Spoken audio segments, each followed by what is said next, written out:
ನಮಸ್ಕಾರ. ಎಲ್ಲರಿಗೂ ತುಂಬ ಥ್ಯಾಂಕ್ಸ್ ಹೇಳಬೇಕು. ಇಷ್ಟು ಜನ ಬಂದು ಪ್ರೀತಿಯಿಂದ ನಮ್ಮ ತಾಯಿನ ನೋಡೋಕ್ಕೆ ಬಂದಿದ್ದಾರೆ. ನಾವು ಇವತ್ತು 10 ಗಂಟೆಗೆ ಇಲ್ಲಿಂದ ದಶವಾರ ಅಂದ್ಬಿಟ್ಟು ಚನ್ನಪಟ್ಟಣ ತಾಲೂಕಲ್ಲಿ ಹೋಗಿ ಅವ್ರದ್ದು ಅಂತಿಮ ಕಾರ್ಯವನ್ನು ಮಾಡುತ್ತೇವೆ. ಎಲ್ಲರಿಗೂ ತುಂಬ ಥ್ಯಾಂಕ್ಸ್ ಇಷ್ಟು ಪ್ರೀತಿಯಿಂದ ಬಂದಿರೋದಕ್ಕೆ. Thank you. ಓಕೆ ಅಲ್ವಾ? ನಮ್ಮ ಒಕ್ಕಲಿಗ ಗೌಡ್ರ ಪ್ರಕಾರನೇ ಮಾಡೋದು.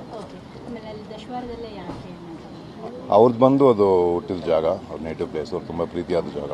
ಸೊ ಅದಕ್ಕೆ ಅವ್ರ ತಾಯಿ ಕೂಡ ಅಲ್ಲೇ ಇದಾಗಿರೋದು. ಸೊ ಅಲ್ಲೇ ಮಾಡಬೇಕು ಅಂತ ಒಂದು ಕಾರ್ಯಕ್ರಮದಲ್ಲಿ ಹೇಳಿದ್ರು ಮ್ಯಾಮ್, ಪತಿ ಪಕ್ಕದಲ್ಲಿ. ಹೌದು, ಬಟ್ ಇವಾಗ ಅದು ನಮ್ದು ಇಲ್ಲಿ ಇದ್ದಿದ್ದ ತೋಟ ಬಂದು ಇವಾಗ ಡೆವಲಪ್ ಆಗಿ ಅಪಾರ್ಟ್ಮೆಂಟ್ ಆಗಿದೆ. ಸೊ ಅಲ್ಲಿ ತುಂಬ ಸ್ಥಳ ಸಾಲಲ್ಲ ಅದಕ್ಕೆ. ಸೊ ಅದಕ್ಕೋಸ್ಕರ ಇಲ್ಲೇ ಮಾಡ್ತೀವಿ. ಸೊ ಜಾಗ ಸರಿದೆ, ಜನ ಬರೋಕ್ಕೂ ಅನುಕೂಲ ಆಗಿರುತ್ತೆ ಅಂತ.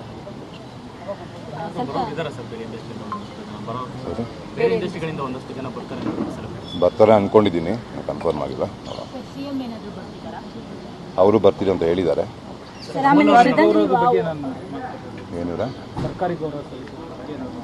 ಸರ್, ಅದೇ ಹೇಳಿದ್ದಾರೆ, ಈ ಥರ ಪೊಲೀಸ್ ಗೌರವ ಕೊಡ್ತಾರೆ ಅಂತ ಅಲ್ಲಿ.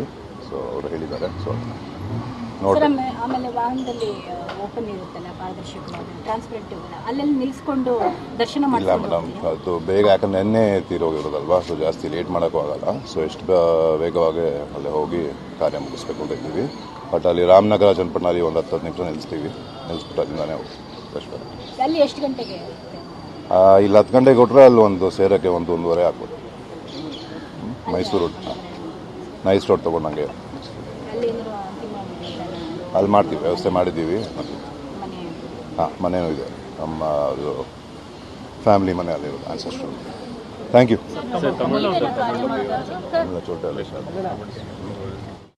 ಇದು ಸರೋಜಾದೇವಿಯವರ ದತ್ತು ಪುತ್ರ ಗೌತಮ್ ಅವರು ಅಂತ್ಯಕ್ರಿಯೆಗೆ ಸಂಬಂಧಪಟ್ಟಂತೆ ಹಾಗೂ ಕೊನೆಯ ಹಂತದ ಅಂತಿಮ ಯಾತ್ರೆಗೆ ಸಂಬಂಧಪಟ್ಟಂತೆ ಮಾಹಿತಿ ಕೊಡ್ತಾ ಇದ್ರು. ಮುಖ್ಯಮಂತ್ರಿಗಳು ಬರೋದ್ರ ಬಗ್ಗೆ ಇವರು ಕೂಡ ಕನ್ಫರ್ಮ್ ಮಾಡ್ತಾ ಇದ್ದಾರೆ 10 ಗಂಟೆ ನಂತರ ಅಂತ. ಆಮೇಲೆ ಹೆಚ್ಚು ಸ್ಟಾಪ್ಗಳನ್ನು ಕೊಡೋದಕ್ಕಾಗೋದಿಲ್ಲ, ಕಾರಣ ನಿನ್ನೆ ಅವ್ರು ತೀರು ಹೋಗಿದ್ದಾರೆ, ಆದಷ್ಟು ಬೇಗ ಅವ್ರನ್ನ ಕಳಿಸ್ಕೊಡ್ಬೇಕು ದೈಹಿಕವಾಗಿ ಅಂತ ನೋವಿನಲ್ಲೇ ಇರುವಂತಹ ಪುತ್ರ ಹೇಳ್ತಾ ಇದ್ದಾರೆ. ಮತ್ತೊಂದು ಕ್ಲಾರಿಟಿಯನ್ನು ಕೂಡ ಕೊಟ್ಟರು. ಯಾಕೆ ಹರ್ಷ ಅವರ ಪಕ್ಕದ, ಅಂದರೆ ಅವ್ರ ಸಮಾಧಿ ಪಕ್ಕದಲ್ಲಿ ಸರೋಜಾದೇವಿಯವರ ಸಮಾಧಿಯನ್ನು ಮಾಡಲಾಗ್ತಾ ಇಲ್ಲ ಅನ್ನೋದಕ್ಕೆ ಒಂದು ಕ್ಲಾರಿಟಿಯನ್ನು ಕೂಡ ಕೊಟ್ಟರು.